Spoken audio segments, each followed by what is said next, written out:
A maldição do Titanic. Os lugares assombrados pela tragédia. Há 112 anos, nas águas escuras e congelantes do Atlântico, um desastre impensável selaria o destino de milhares de pessoas. E não bastasse a dor e o sofrimento impostos pela tragédia, algo mais sombrio estava prestes a emergir. Um legado que para muitos é a prova definitiva de que o sobrenatural existe e que o fim da vida pode ser o início de um tormento eterno. Cemitérios, museus e até cidades inteiras estão entre os lugares alegadamente assombrados pelas vítimas do Titanic. O trágico fim do Titanic. Atlântico Norte, 14 de abril de 1912. A tragédia do transatlântico RMS Titanic não é apenas um evento histórico. É uma ferida aberta na consciência da humanidade, um épico da fragilidade e arrogância humanas perante as forças da natureza. O navio, símbolo máximo da glória e do orgulho da era industrial, zarpou como uma promessa de grandeza e terminou como uma elegia de destruição. Na fatídica noite de 14 de abril de 1912, o Titanic, considerado o ápice da engenharia náutica e vangloriado como inafundável, encontrou um adversário letal, um iceberg oculto na vastidão escura do Atlântico Norte. Quando o relógio marcava 23h40, o vigia Frederick Fleet, no ninho de observação, divisou a ameaça gelada. O aviso desesperado de iceberg à frente ecoou pelo convés, mas o destino já conspirava contra o navio e seus ocupantes. As águas frias não eram apenas o cenário, mas cúmplices de um espetáculo aterrador. As ordens de manobra desesperadas do capitão Edward John Smith vieram tarde demais. Em um golpe lento, quase deliberado, o iceberg rasgou o casco do Titanic com uma precisão atroz, abrindo seu ventre de aço como uma oferenda ao abismo. A bordo, o choque e a descrença iniciais foram substituídas por uma crescente maré de horror. O navio, que deveria ser uma fortaleza, começava a se inclinar, traído por sua própria grandeza. Nos salões opulentos, que antes ressoavam com música e alegria, o ambiente foi tomado por súplicas e clamores desesperados. As ondas gélidas começaram a invadir os compartimentos inferiores, varrendo os trabalhadores das caldeiras, que sucumbiram em silêncio, esmagados pelo peso da água e do aço. Enquanto o Titanic afundava lentamente nas águas traiçoeiras do Atlântico, o resgate a bordo tornou-se um espetáculo de desespero e desordem. A escassez de botes salva-vidas insuficientes para acomodar todos os passageiros revelou-se um prenúncio sombrio. Quando as águas atingiram o convés superior, a tragédia assumiu um ritmo épico e cruel. Mesmo os mais abastados, vestidos em seus trajes de gala, confrontaram a inevitabilidade de um fim sem privilégios. Em meio ao caos, a tripulação, desesperada para lidar com a emergência, lutava para impor alguma ordem, mas a desorganização prevalecia. Conflitos eclodiam entre os passageiros, com os mais fortes muitas vezes se impondo aos vulneráveis. Os gritos estridentes de mulheres e crianças, separadas de seus entes queridos, misturavam-se aos sons aflitos daqueles que os botes não abrigaram. Muitos deles foram lançados ao mar sem sua capacidade totalmente preenchida, furtando de centenas de pessoas qualquer esperança de sobrevivência. As luzes do Titanic brilharam como um farol macabro até os últimos momentos, enquanto a orquestra tocava seu ato final de resignação e piedade. Era como se as notas da música estivessem gravando a cena nas profundezas da eternidade, selando para sempre o destino dos 2.240 passageiros e tripulantes a bordo. Às 2h20 da manhã de 15 de abril, o Titanic partiu-se em dois e finalmente desapareceu sob as águas gélidas, levando consigo mais de 1.500 almas para o abismo. Este seria o desfecho natural de uma tragédia sem precedentes, mas com uma nova dimensão, agora sobrenatural, parece ressoar até os dias de hoje. O cemitério do Titanic. A província de Halifax, a capital do estado de Nova Escócia, no Canadá, é um dos locais onde inúmeros relatos sobrenaturais associados às vítimas do Titanic eclodiram. A província foi escolhida como base para as operações de resgate, devido à sua proximidade com o local do desastre. Navios como o C.S. Mackay Bennett e o Minia partiram rumo ao Atlântico em busca de sobreviventes, mas em vez disso, centenas de corpos que não submergiram com o Titanic foram retirados do mar. Muitas vítimas, especialmente aquelas que não puderam ser identificadas, acabaram enterradas às pressas, sem a presença de familiares ou amigos que pudessem velar os seus corpos. 3 cemitérios na sombria província de Halifax tornaram-se os guardiões de um dos maiores lamentos da história. No Mount Olivet Cemetery, repousaram os corpos identificados como católicos. No Barron-de-Hirsch Cemetery, os judeus encontraram seu descanso final. Mas foi no Fairview Lawn Cemetery que o maior peso do desastre foi sentido. Ali, 121 vítimas do Titanic, homens, mulheres e crianças, foram sepultadas em fileiras que desenham uma curva trágica, reproduzindo a proa do navio condenado. Esse solo frio e desolado transformou-se no eterno cemitério do Titanic, um lugar que muitos alegam ser profundamente assombrado pela tragédia até os dias de hoje. Com suas lápides simples e austeras, o Fairview é muito mais do que um espaço de descanso eterno para as vítimas do Titanic.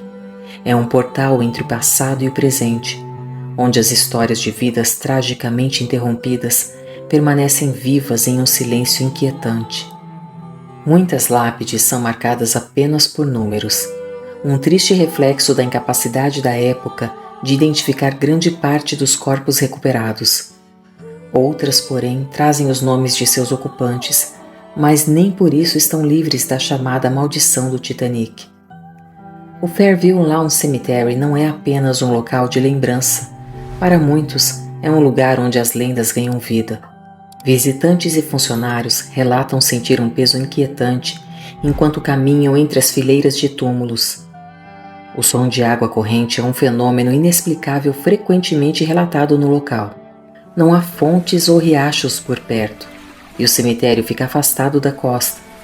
Ainda assim, as pessoas juram ouvir o som das ondas do mar quebrando suavemente entre as lápides, como se o próprio oceano preenchesse esse memorial funéreo.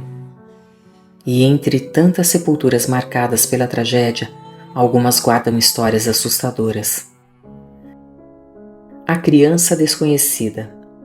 Dias após o desastre do Titanic, um navio mortuário canadense foi despachado para o Atlântico Norte, onde os marinheiros foram confrontados com uma visão macabra. Centenas de corpos congelados flutuando nas águas frias e agitadas. Entre os falecidos, apoiado em uma placa de madeira, um bebê foi encontrado. Dezenas dos corpos que encontraram estavam tão desfigurados que tiveram que ser atirados ao mar. Porém, incapazes de identificar a criança, os marinheiros ficaram tão comovidos que decidiram preservar o seu corpo em uma caixa com gelo até desembarcarem em Halifax no final de abril. Quando todas as tentativas de identificação fracassaram, o bebê foi enterrado em uma cerimônia descrita como a mais comovente entre as vítimas do Titanic. Este pequeno túmulo tornou-se um símbolo silencioso do anonimato das vítimas do desastre, representando as incontáveis vidas engolidas para sempre pelas águas geladas do Atlântico. Desde então, a lápide, marcada com as palavras "Erguido em memória à criança desconhecida", tornou-se um local de luto, devoção e mistério. Frequentemente adornada com brinquedos, flores e bilhetes deixados por visitantes tocados por sua história, a sepultura se transformou em um memorial vivo. Mas para muitos, ela era mais do que isso. O pequeno túmulo parecia carregar consigo uma energia inexplicável. A identidade do menino permaneceu envolta em mistério por quase um século, até que especialistas forenses finalmente a desvendassem. Graças aos avanços da tecnologia de DNA, e a um par de sapatos infantis guardados por um sargento da polícia de Halifax. Designado para queimar as roupas das vítimas em 1912, o oficial não teve coragem de destruir aquele pequeno par, relíquia da vítima mais jovem recuperada do desastre. Muitas décadas depois, os testes revelaram que a criança era Sidney Leslie Goodwin, um menino inglês que viajava com sua família em busca de uma vida melhor na América. O destino, porém, foi cruel. Sidney foi o único membro de sua família cujo corpo foi recuperado. Após desvendarem o enigma da criança desconhecida, poucos foram os relatos ligados ao seu túmulo, mas muitos que o visitam afirmam sentir um frio quase sobrenatural.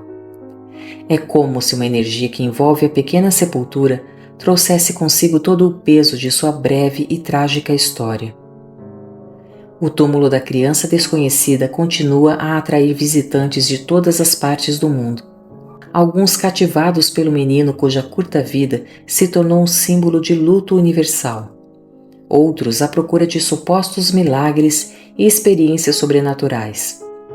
Independentemente do motivo da visita, uma coisa é certa. A sepultura de Sidney Leslie Goodwin é muito mais do que um memorial. É um espaço onde os fragmentos da tragédia no oceano ainda ecoam e onde a conexão entre o presente e o passado permanece assustadoramente viva. A premonição de J. Dawson. Desde 1912, esta sepultura está envolta em mistério e especulação. Por anos, J. Dawson, o nome gravado na pedra, atraiu milhares de curiosos e fãs do filme Titanic, que associaram o túmulo ao fictício Jack Dawson, interpretado por Leonardo DiCaprio. Não por acaso, sua lápide está entre as mais disputadas por turistas e investigadores paranormais. A história de Joseph Dawson, conhecido como J. Dawson, remete a uma das lendas mais assustadoras relacionadas ao Titanic. Segundo relatos de um sobrevivente do naufrágio, antes de embarcar no Titanic, Joseph teria recebido um aviso do além. Um aviso que ele ignorou, selando seu destino para sempre. Nascido em Dublin em 1888, Joseph era tido como um jovem sonhador e ambicioso.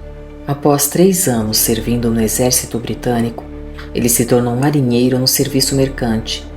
Em abril de 1912, quando lhe ofereceram a chance de embarcar no maior navio do mundo, ele viu ali a oportunidade de ouro para mudar de vida. Mal sabia ele que essa seria sua decisão fatal.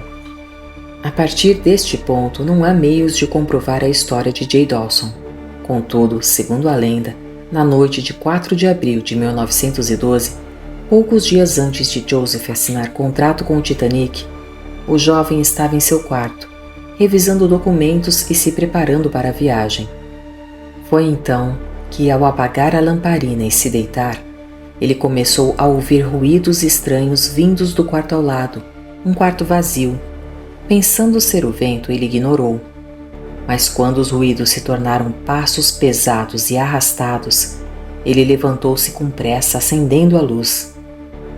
Ao entrar no quarto, Joseph paralisou. No canto mais escuro, ele viu a figura de um homem idoso, de cabelos brancos e olhos profundos. Seu coração quase parou ao reconhecer o intruso. Era seu avô, Timothy Dawson, falecido há mais de uma década. Joseph, murmurou o espírito com uma voz grave e embargada. Não vá. O navio será sua ruína. Não vá, filho. Ouça-me. Não embarque naquele navio. Joseph, incrédulo, caiu de joelhos e fechou os olhos, tentando afastar aquela visão delirante, e quando os abriu novamente, o vulto havia desaparecido. Ele não conseguiu dormir naquela noite, mas ao amanhecer, convenceu-se de que tudo não passara de um sonho.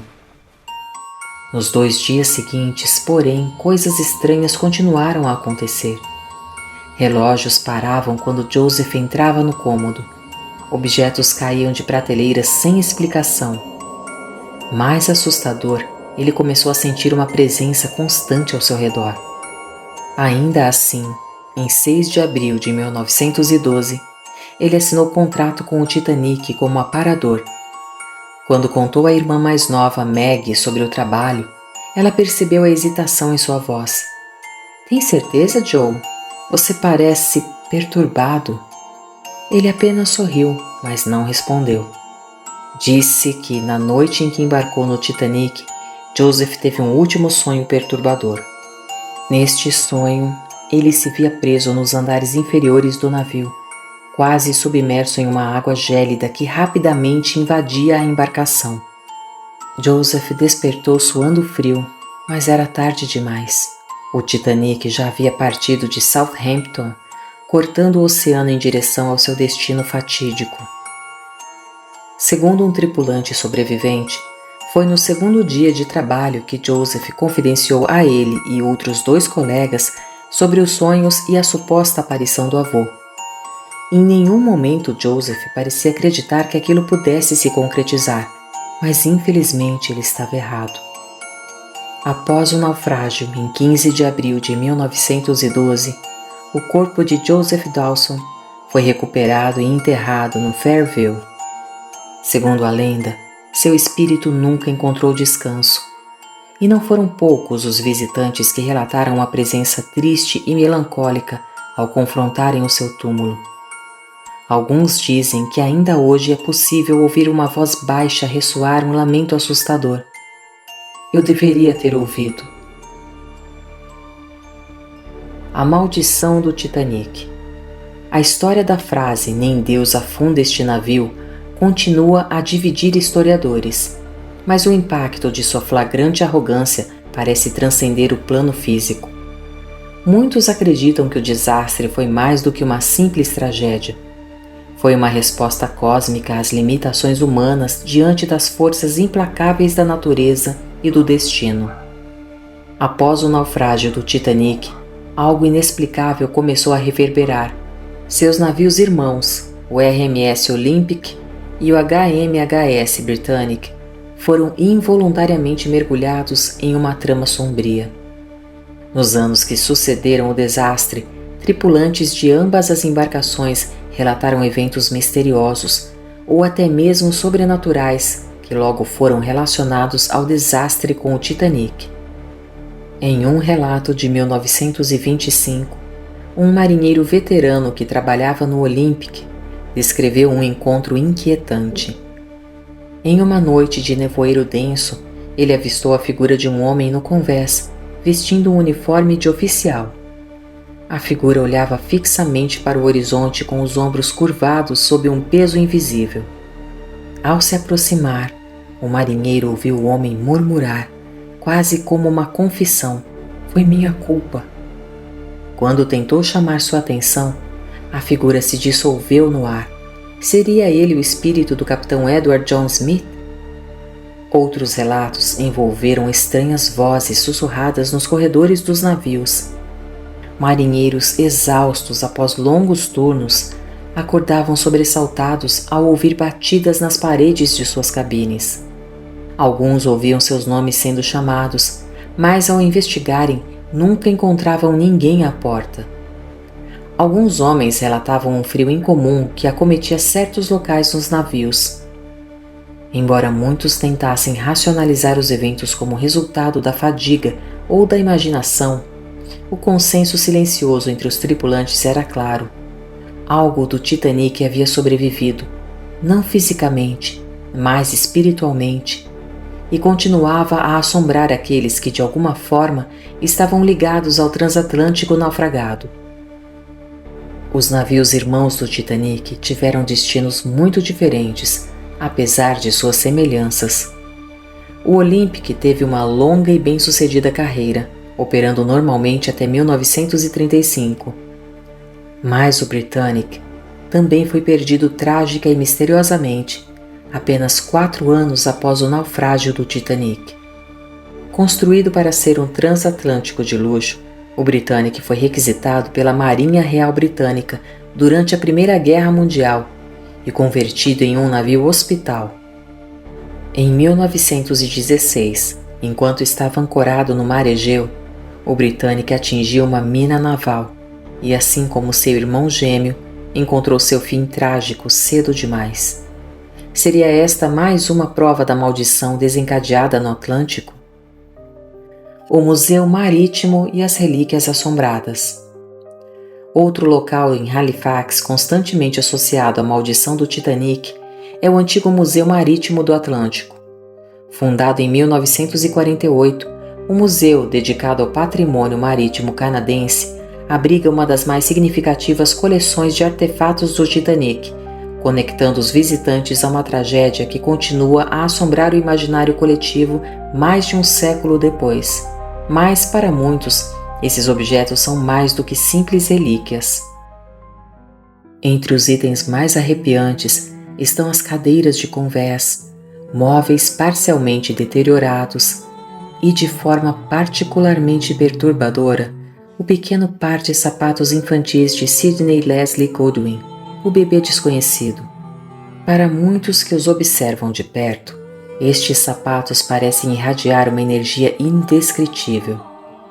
Visitantes frequentemente relatam uma sensação de tristeza esmagadora ao se aproximarem da vitrine onde estão expostos.